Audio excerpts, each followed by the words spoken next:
கொஞ்ச நாளைக்கு முன்னாடி நடந்த கதை இது. ஒரு ஊர்ல சஞ்சனா லக்கின்னு புருஷன் பொண்டாட்டி இருந்தாங்க. சஞ்சனாவுக்கு தாயாக முடியாதுன்னு தெரிஞ்சதுனால அவ எப்ப பார்த்தாலும் லக்கிய 2வது கல்யாணம் பண்ணிக்க சொல்லி கட்டாயப்படுத்திக்கிட்டே இருந்தா. ஏங்க, நீங்க ஏன் 2வது கல்யாணம் பண்ணிக்க கூடாது? முடியாது, என்னால 2வது கல்யாணம் எல்லாம் பண்ணிக்க முடியாது. ஆனா எனக்கு அம்மான்னு என்ன கூப்பிடுறதுக்கு ஒரு குழந்தை வேணும். அது நம்ம குழந்தையா தான் இருக்கணும். சரி, நாம ஒரு குழந்தைய தத்தெடுத்துக்கலாம். இல்லங்க, எனக்கு நம்ம குழந்தை தான் வேணும்.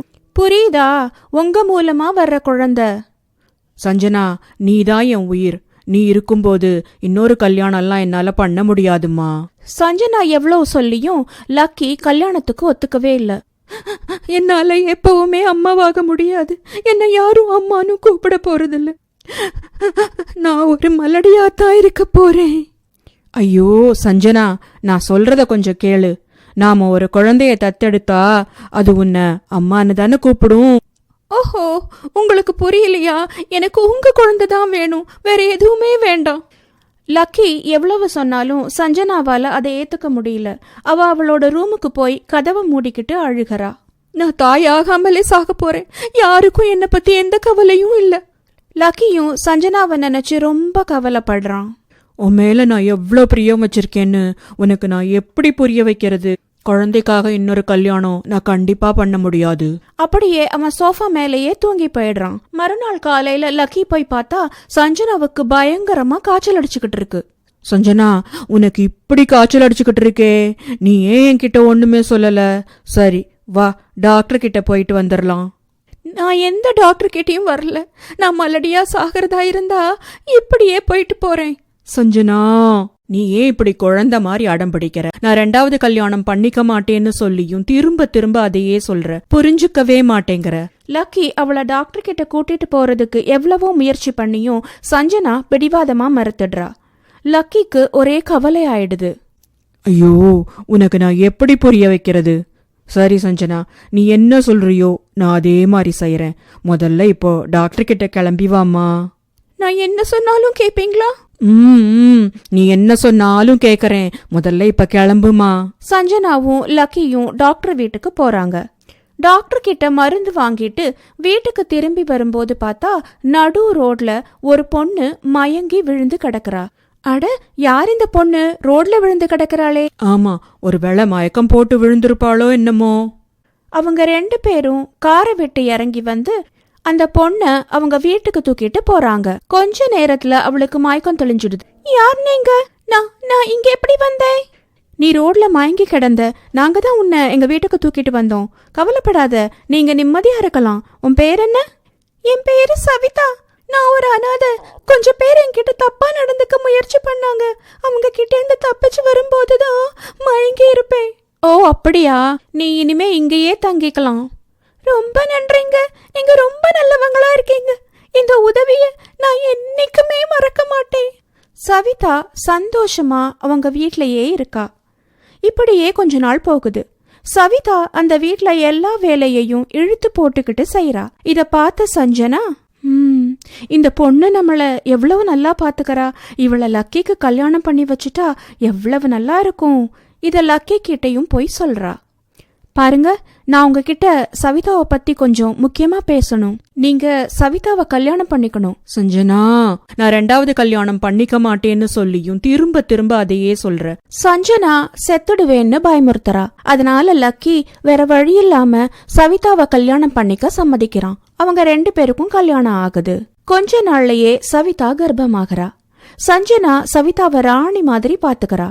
அப்புறம் ஒரு நாள் சஞ்சனா தண்ணி குடிக்கிறதுக்காக சமையக்கட்டுக்கு போனப்போ அங்க சவிதா சிக்கன் சாப்பிடுறத பாக்கறா. இது என்ன, சவிதா மாமிசம் சாப்பிட மாட்டாளே, ஆனா இங்கே உட்காந்து சிக்கன் சாப்பிட்டுக்கிட்டு இருக்கிறாளே. சஞ்சனா சவிதா கிட்ட போய் கேக்குறா, என்ன பண்ணிக்கிட்டு இருக்க? அது எனக்கு ரொம்ப பசியா இருந்தது. கிச்சன்ல சாப்பிடுறதுக்கு வேற எதுவுமே இல்ல, அதனாலதான். என்னால இத நம்பவே முடியல. சஞ்சனாவால சவிதா சிக்கன் சாப்பிட்டத ஒத்துக்கவே முடியல. இவளுக்கு என்னாச்சு? ஒருவேளை கர்ப்பமா இருக்கிறதுனால சிக்கன் சாப்பிடணும்னா ஆசை வந்திருக்குமோ என்னமோ. சஞ்சனா ஒண்ணுமே சொல்லாம அந்த இடத்த விட்டு போயிடுறா.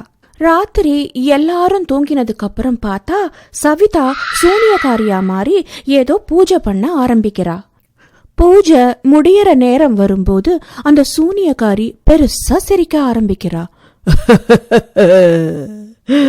இந்த குழந்தை பிறந்ததும் என்னோட பழைய சக்தியெல்லாம் என்கிட்ட திரும்பி வந்துரும். எனக்கும் ஒரு மனுஷனுக்கும் பிறக்கிற குழந்தையால தான் என் சக்தியை மீட்டு கொடுக்க முடியும். அதனாலதான் இந்த குழந்தைக்காக நான் பொறுமையா காத்துக்கிட்டு இருக்கேன். அவ பூஜை பண்ணிக்கிட்டு இருக்கும்போது சத்தம் கேட்டு சஞ்சனாவுக்கு தூக்கம் கலைஞ்சிடுது.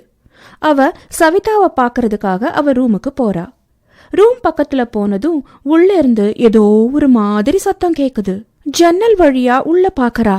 அங்க சோனியக்காரிய பார்த்ததும் சஞ்சனா ஆடி போயிடுறா. ஐயோ, இவ சூனியக்காரியா? இவ லக்கியோட குழந்தைக்கு அம்மா ஆக போறாளே. அட கடவுளே, நான் என்ன பண்ணி வச்சிருக்கேன்? இத நான் எப்படி சரி பண்ணுவேன்? நான் இவகிட்ட இருந்து எப்படி காப்பாத்துவேன்? உடனே அவ ஓடி போய் லக்கி கிட்ட நடந்த எல்லா விஷயத்தையும் சொல்றா.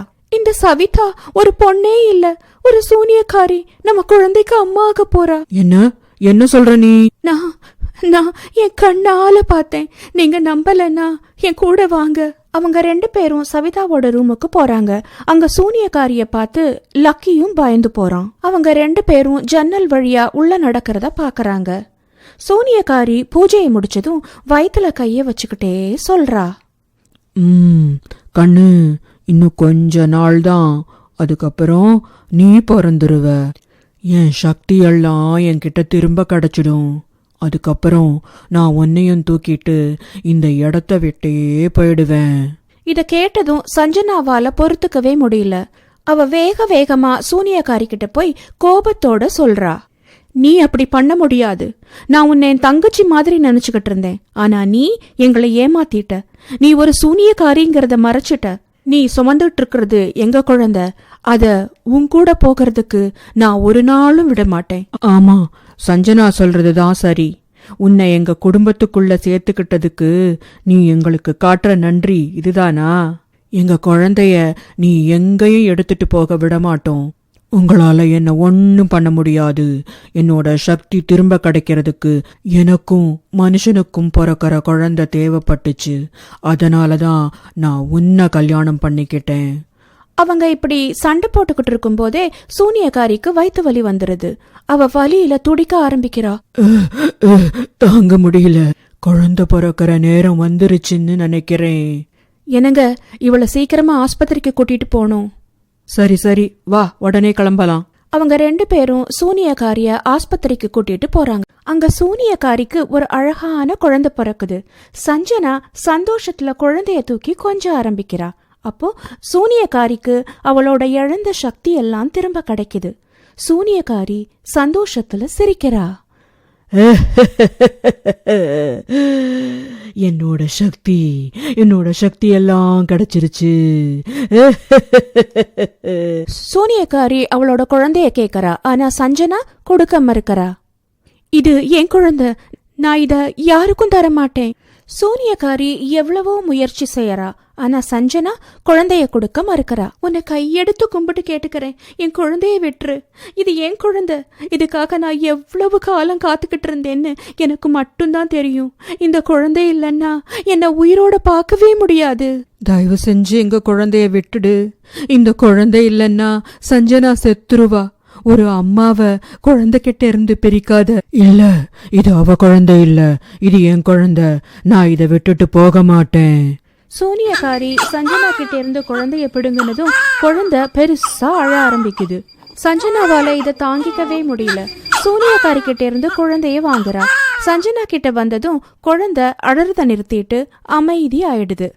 இத பார்த்ததும் சூனியக்காரியோட மனசே இழகிடுது. அவ தாய்மைனா என்னன்னு புரிஞ்சுக்கிட்டு சஞ்சனா கிட்ட சொல்றா. சரி, இது உன் குழந்தை. ஒரு அம்மாவா இந்த குழந்தைய நான் உன்கிட்ட இருந்து பிரிக்க மாட்டேன். ஒரு சூனியக்காரிக்கு பிறந்திருந்தாலும் இந்த குழந்தைகிட்ட கெட்ட சக்தி எல்லாம் கிடையாது. இதுவும் சாதாரண மனுஷ குழந்தை மாதிரிதான். நீங்க இந்த குழந்தைய நல்லா பாத்துப்பீங்கன்னு எனக்கு பூரண நம்பிக்கை இருக்கு.